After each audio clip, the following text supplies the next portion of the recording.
Assalamualaikum warahmatullahi wabarakatuh teman-teman semua. Berjumpa lagi dengan saya Anggun Nurjanah RA dan teman duet saya asik, yaitu Adinda Ayu Wulandari. Hai di podcast Muslimah Milenial. Yeay. Baik, hari ini kita akan membahas satu tema tentang apa nih Dinda? Kali ini kita mau membahas tentang pembelajaran daring dalam dunia pendidikan. Nah, kita akan membahas lebih spesifik lagi dalam ranah keagamaan, yaitu seberapa efektif sih pembelajaran akhlak melalui sistem pendidikan daring saat ini. Di sini kita sudah hadir beberapa narasumber. Ada Ibu Menteri Pendidikan yaitu Ibu Wulan Kinasi. Lalu ada seorang guru agama yaitu Ibu Lili Rahma dan seorang ustadz yaitu Ustadz Aziz. Dan juga sudah hadir seorang wali murid yaitu Ibu Lita Rismayanti dan anak beliau sebagai pelajar yaitu Ananda Nizar. Oke, setelah perkenalan tadi, narasumber pertama yang akan diajukan pertanyaan adalah Ibu Menteri Pendidikan, Ibu Wulan. Baik Bu, sebelumnya jika dilihat dari keadaan sekitar nih, anak-anak semenjak daring sering banget bermalas-malasan dan tugas sekolah menjadi tanggungan para orang tua mereka. Lantas, bagaimana sih Bu menurut Ibu sendiri mengenai pembelajaran daring ini? Baik, terima kasih. Sebelum saya menjawab pertanyaan menurut pendapat saya sebagai Menteri Pendidikan, saya akan sedikit menjelaskan fungsi dan tujuan pembelajaran daring atau PJJ dalam Peraturan Menteri Pendidikan dan Kebudayaan Republik Indonesia Nomor 24 Tahun 2012 tentang penyelenggaraan pendidikan jarak jauh. Dalam pasal 2 dijelaskan fungsi dan tujuan PJJ ini yaitu 1.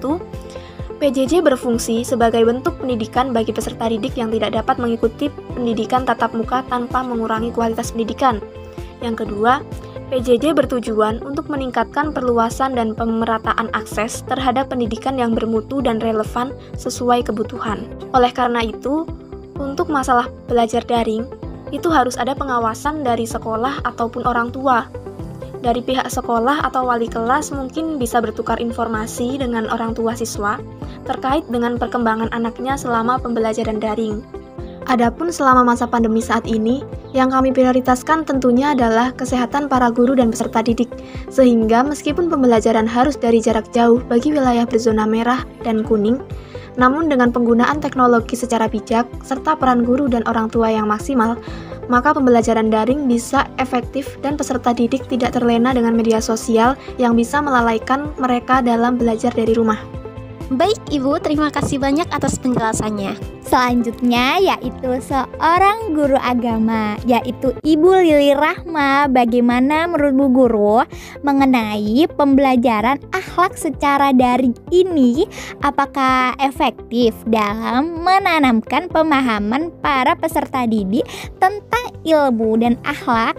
Apa yang akan dilakukan Ibu sebagai guru agama mengatasi hal ini? Pembelajaran daring yang saat ini sedang diterapkan di semua lembaga pendidikan memiliki dampak yang cukup signifikan bagi lembaga pendidikan. Untuk menanamkan pemahaman akhlak kepada peserta didik bukanlah hal yang mudah, apalagi melalui daring seperti ini.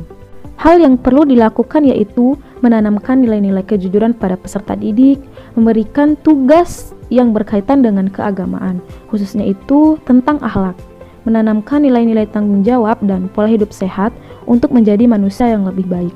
Dan adapun strategi yang digunakan bisa menggunakan atau memanfaatkan internet melalui pemberian penugasan di media-media yang sering digunakan saat daring ini. Masya Allah, begitu besar peran dan tanggung jawab seorang guru ya Bu. Baik, selanjutnya saya akan bertanya kepada Ustadz Aziz. Assalamualaikum Ustadz. Waalaikumsalam warahmatullahi wabarakatuh. Menurut Ustadz, bagaimana perspektif Islam mengenai pendidikan agama seperti pembelajaran akhlak secara jarak jauh, sedangkan akhlak perlu ditanamkan dan diamalkan secara langsung kepada anak? Bagaimana Ustadz menyikapinya? Di dalam Islam itu diperbolehkan untuk kita memperbaharui alat untuk pendukung dalam proses pembelajaran. Dalam kondisi pandemi ini sangat sangat mendukung ya, karena kita tetap bisa melakukan pembelajaran meskipun kita berada di tempat-tempat yang jauh gitu. Yang artinya kita tetap bisa melakukan pembelajaran tanpa terhalang oleh jarak ya, seperti itu ya. Nah, hal ini berdasarkan dengan potensi manusia, yaitu mendengar dan melihat proses tentang potensi pada diri manusia yang harus digunakan dalam kegiatan belajar, dan pembelajaran ini telah ada dalam firman Allah dalam Quran surat An-Nahl ya, ayat 78 yang artinya itu, dan Allah memberikan kamu pendengaran, penglihatan dan hati agar kamu bersyukur. Sehingga meskipun pembelajaran secara daring dilakukan, manusia tetap bisa menyerap ilmu melalui aplikasi pendukung pembelajaran seperti WhatsApp, Zoom, Google Classroom, dan lain-lain sebagainya yang bisa diserap oleh indera pendengaran maupun penglihatan ya, seperti itu. Nah, dengan pembelajaran jarak jauh seperti ini, kita memang sedikit kesulitan menghadapi penanaman akhlak ya. Akan tetapi itu bukan berarti tidak bisa ya. Nah, kita bisa menanamkan pembiasaan kedisiplinan di sini dalam pembelajaran jarak jauh ini ya. Contohnya, jika kita menggunakan media aplikasi Zoom gitu ya, dalam pembelajaran jarak jauh ini. Nah, kita bisa mewajibkan para peserta didik untuk on kamera ya. Kenapa begitu? Karena dari situ kita bisa menanamkan pembelajaran bahwa kita harus menghargai pembicara yang sedang menyampaikan suatu materi dengan cara menampakkan wajah kita. Nah, hal itu merupakan bagian dari akhlak etika dalam belajar. Wallahu a'lam bishawab. Mungkin seperti itu. Baik, di sini juga sudah hadir seorang ibu sebagai orang tua yang anaknya merupakan pelajar. Izin bertanya nih Bu, bagaimana peran orang tua dalam memberikan rasa kenyamanan dalam mendampingi anak ketika berlangsungnya sekolah daring agar semuanya berjalan dengan lancar dan efektif? Oke, baik. Jadi menurut saya, berdasarkan pengalaman pribadi saya sebagai orang tua atau wali murid, hal utama yang perlu saya lakukan yaitu meluangkan waktu sebanyak mungkin. Nah, hal ini berguna untuk memantau jalannya pembelajaran anak secara daring.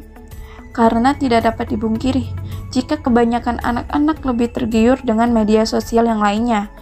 Selain itu, kita juga harus selalu memantau anak mengenai sholat 5 waktunya yang perlu dijaga. Oke Anggun, sepertinya ada satu narasumber terakhir kita hari ini. Oke, langsung saja ke pertanyaannya. Bagaimana menurut Ananda sebagai seorang pelajar yang setiap harinya harus menyerap ilmu secara daring? Apakah ilmu yang didapat sebanding dengan ilmu yang dipelajari secara luring sebelumnya? Menurut saya, sebagai seorang pelajar, belajar secara daring tidak seefektif belajar secara luring sebelumnya.